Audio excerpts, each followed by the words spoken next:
So far, we have considered regression models where dummy or binary variables are used as predictor variables, for example, gender or season. In this section, we analyze binary choice models where the response variable is a binary variable. You can find many examples in consumer choice literature. For example, a consumer makes a decision whether to buy a house or not, or join to a health club or not, or go to a graduate school or not. At the firm level, managers make decisions such as whether or not to run a marketing campaign, restructure debt, or approve a loan. In all such applications, the response variable is binary, where one of the choices can be designated as 1 and the other as 0. Usually, this choice can be related to the predictor variables. For instance, whether or not a family buys a house depends on family income and the mortgage rates and so on. In this module, we will consider two types of models. The first one is linear probability regression model and the second one is logistic regression model. In this video, I'm going to explain linear probability model. The linear probability model is a linear regression model with a binary outcome. So let's say our model is y is equal to beta 0 plus beta 1 x plus epsilon, and outcome y is going to be 1 if it's successful, is going to be 0 if it's failure. So y takes two values, 1 and 0. And the model provides estimates of the probability of a success. So the model is predicting expected y here or predicted y hat, and that predicted y hat represents the probability of success.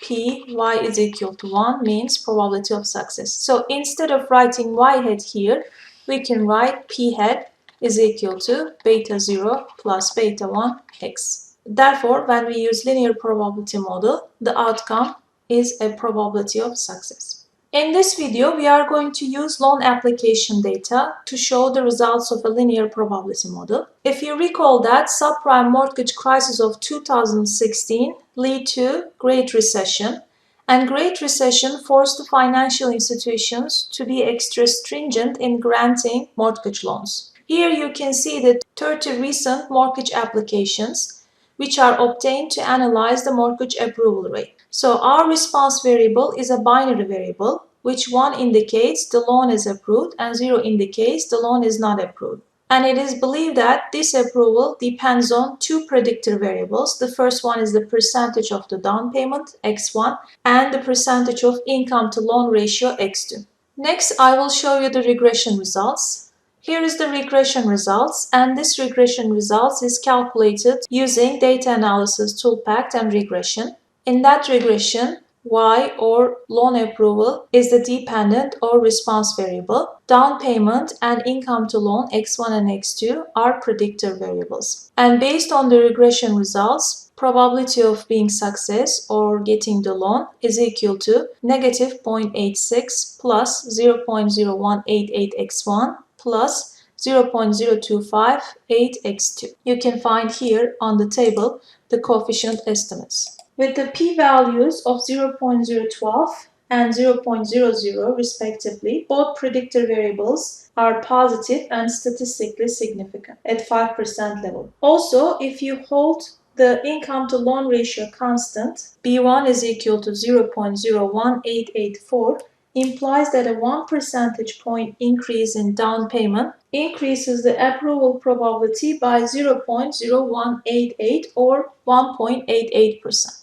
And similarly, if we increase x2 by 1%, keeping x1 constant, the probability of loan approval increases by 0.0258 or 2.58%. Here you can see the predictions that I calculated using this regression equation. I keep x2 constant at 30% and change down payment from 4% to 90%. The predicted loan approval probability for an applicant with a 20% down payment and a 30% income to loan ratio is given here, which is 0.284. And similarly, the predicted loan approval probability with a down payment of 30% here is 0.472.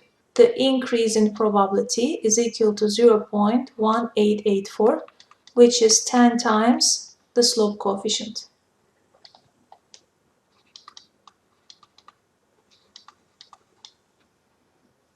Next, I'm going to talk about shortcomings of this model. This model is easy to estimate and interpret, but it has some shortcomings. The major shortcoming is that it can produce predicted probabilities that are greater than 1 or less than 1. For instance, look here. When we have 60% of down payment, then the predicted probability is greater than 1. And similarly, when you have 4% down payment, then the predicted probability is negative. Furthermore, the linearity of the relationship may also be questionable. For example, when the down payment increases from 10 to 20%, we expect a higher increase in probability. But we don't expect the same increase in probability when the down payment increases the same amount, but this time from 60 to 70%. The linear probability model cannot differentiate between these two scenarios. For this reason, I will introduce the logistic regression model, which is a more appropriate probability model for binary response variables in the following videos.